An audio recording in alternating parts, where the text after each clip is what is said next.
Olá pessoal, sejam bem-vindos aí ao nosso canal Isso é Física. Sou o professor Márcio e na aula de hoje vamos continuar a nossa série de óptica geométrica.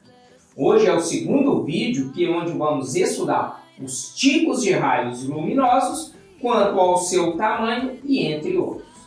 Como na primeira aula, é uma aula bem conceitual e bem legal também de se entender. Então vem comigo. I see the light inside you, brighter than the skies. Hold on, just let us escape and fly away tonight. Já que sabemos que a luz é uma onda eletromagnética, nós podemos falar sobre a classificação dos feixes de luz. Ou seja, o feixe de luz pode ser entendido, pessoal, como um conjunto de raios luminosos. E nós temos três tipos desses raios luminosos. E o primeiro são os raios que se propagam paralelos entre si. Este feixe de luz é chamado de cilíndrico. Onde eu posso encontrar esse tipo de raio para eu entender melhor? Um exemplo desse tipo de luz é o holofote. Simples assim. Ele é composto por vários raios luminosos que são paralelos entre si, e este feixe de luz cilíndrico é também conhecido como colimado. A palavra colimado é uma palavra relacionada com colinear, que significa que não se espalha com a distância, certo? Sendo assim, a luz consegue ir mais longe, vamos se dizer nesses termos. Temos também os feixes de luz que se afastam entre si. E este feixe de luz, no caso, é conhecido como feixe divergente. Nós vamos encontrar esse tipo de luz no nosso dia a dia. Um exemplo seria aqui, essa lanterna, onde nós vamos encontrar nos livros didáticos. Um exemplo bem clássico mesmo para vocês. Ou o farol de um carro onde a luz se espalha. Ao contrário desses feixes de luz divergente, nós temos também o convergente. É onde os raios luminosos vão se encontrar em um ponto em comum. Ou seja, esse tipo de luz que aparece aqui, quando trabalhamos com os raios luminosos que atravessam a lupa. Então, esse feixe de luz chega nesse tipo de lente e se concentra em um ponto. Mais à frente, quando a gente for discutir as lentes esféricas, vamos ver que é verdadeiro essa história de que a lupa ela pode ser usada para colocar fogo em um pedaço de papel. E justamente porque é fabricado com uma geometria de um tipo de lente que permite a aproximação dos raios luminosos quando passam por ela. E neste caso, elas vão se convergir em um ponto em comum. E onde esses raios se concentram, pessoal, ou seja, repassam pela lente e chegam a este ponto, ele vai ter um maior acúmulo de energia luminosa. Agora vamos falar das fontes de luz. E quando eu falo de fonte de luz, não significa onde eu estou produzindo a luz, mas sim de onde sai essa luz. Vamos colocar nesses termos. Então nós podemos classificar as fontes luminosas ou as fontes de luz de acordo com alguns critérios. E o primeiro deles é quanto à sua natureza dessa luz. E nós podemos classificar como uma fonte primária ou uma fonte secundária. Eu sou um cara homem, meu velho. Você é o quê? Eu sou um cara homem. Você é o quê? Sendo assim, a fonte de luz primária é aquela conhecida como corpo luminoso, ou fonte de luz primária, ou seja, aquela fonte de luz que emite luz própria. Exemplo da lâmpada, o sol, as estrelas. Melhor dizendo, são as coisas que podem ser enxergadas porque emitem luz própria, certo? Bom, as fontes secundárias, também conhecidas como os corpos iluminados, são aqueles corpos que só podem ser vistos porque refletem a luz que chega até eles. Então, tudo que está à sua volta neste momento são considerados como secundários, porque só conseguem ser vistos porque a luz que chega até estes objetos que está à sua volta, eles são refletidos e voltam a seus olhos. Mas chamam a atenção aqui, pessoal. Provavelmente na sua casa, se essa lâmpada, da qual se ela estiver acesa, ela é considerada como primária. A lâmpada da sua casa. Por outro lado, se ela estiver apagada, ela é considerada como secundária, ok? Gosto de fazer uma observação para essa nossa situação, ok?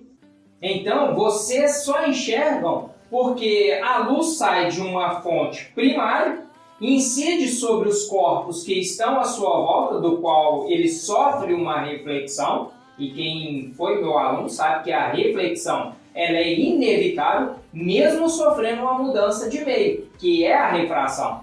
Ela sofre uma reflexão, sendo assim a luz atinge os objetos através dessa reflexão e chega até seus olhos, onde a retina formará uma imagem invertida e menor, da qual impulsos elétricos em seu cérebro faz uma correção dessa imagem que é formada para a direita. Então nós podemos dizer que estes corpos só podem ser vistos porque refletem a luz que chega até eles, que são chamados de corpos iluminados. Os planetas só são vistos porque eles refletem a luz que chegam até eles, certo? Vamos imaginar uma situação onde o Sol desaparecesse do espaço. E um possível observador à noite, ou seja, um sobrevivente, e isso por uma situação hipotética, é claro, e ele esteja olhando para o céu. O que ele veria? O que vocês acham? Ele veria os planetas? A Lua? Lógico que não, né, pessoal? Sendo assim, ele conseguiria ver somente as estrelas da qual emite luz própria.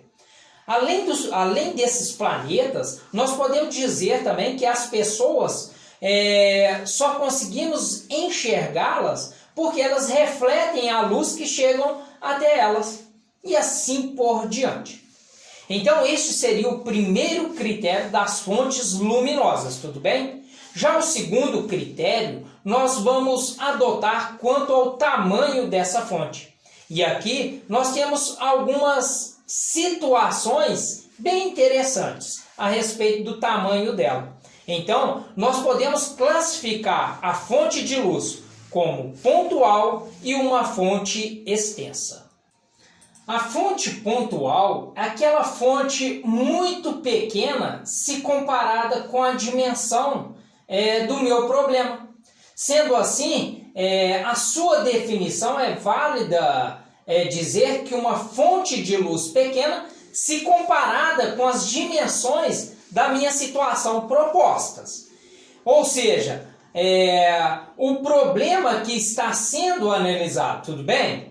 Podemos dizer que esta lâmpada aqui, ela pode ser considerada uma fonte pontual. Ou seja, se ela for comparada com esse bairro dessa cidade aqui, é um fato que ela é um pequeno ponto de luz desprezível para a sua dimensão, não é isso mesmo? Melhor dizendo, em relação à extensão da qual nós estamos tendo como referência, que é este bairro aqui, não é isso mesmo? Olha que legal! Então, é por esse motivo que a lâmpada acesa, é óbvio, né?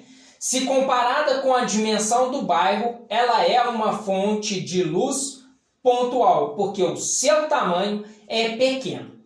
Já a fonte de luz extensa já tem um comportamento completamente diferente da fonte de luz pontual. Ou seja, é aquela que não pode ser desprezível em relação ao local que ele esteja, né? A sua dimensão. Ela é considerada relevante.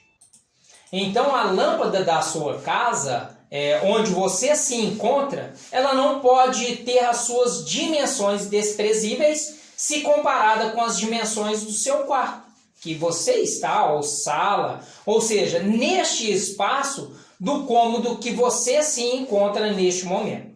E é por esse motivo que nós podemos dizer que ela é uma fonte extensa. Um pouco mais à frente, quando estiver falando sobre o princípio de propagação retilínea da luz, eu vou identificar para vocês em que momento nós vamos classificar a fonte como pontual e uma fonte extensa.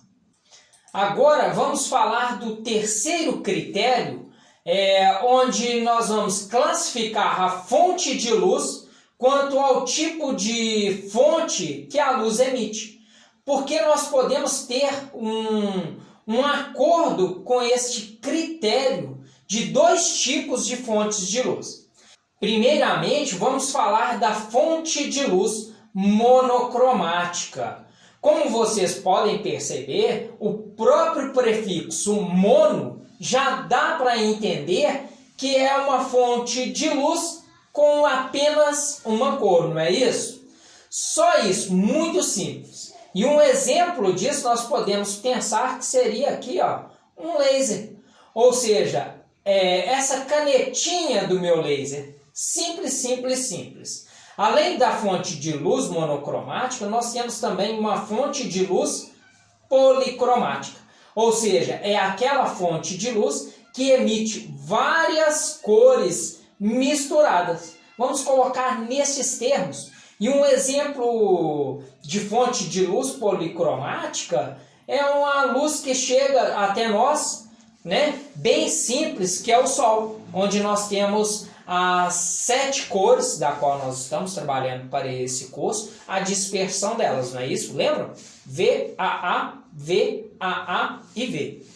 Não sabe o que é isso? Então, te dou aqui uma sugestão para voltar lá no nosso canal. Veja a nossa aula de óptica geométrica no início da nossa série, que é a primeira aula da qual eu estou falando das ondas eletromagnéticas, certo? Então, a luz que vem do Sol, que é composta por aquilo que nós conhecemos como as 7 cores do arco-íris, ou seja, a luz que vem do Sol, que num termo técnico científico, vamos dizer assim, é luz branca, que na verdade de branco ela não tem nada. Isso é apenas um nome técnico para se referir a uma cor, ou melhor dizendo, a uma luz da qual é composta por 7 cores ou mais perceptíveis, que na verdade são infinitas cores. Entretanto, apenas as 7 cores, ou seja, 7 regiões do arco-íris, onde elas são mais destacadas. Mas isso não influencia no nosso curso, tudo bem? Portanto, a fonte de luz policromática representa aquela fonte que emite a luz que é composta por várias cores, ao passo que a luz monocromática é aquela composta por apenas uma cor. Pessoal, se você chegou até aqui, isso significa que essa aula foi importante para você.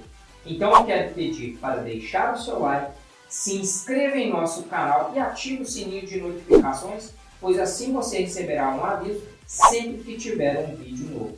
Divulgue essa aula para os seus amigos, para os grupos do WhatsApp, pois assim você estará colaborando para que o canal possa crescer. O meu muito obrigado pela sua paciência e até a nossa próxima aula.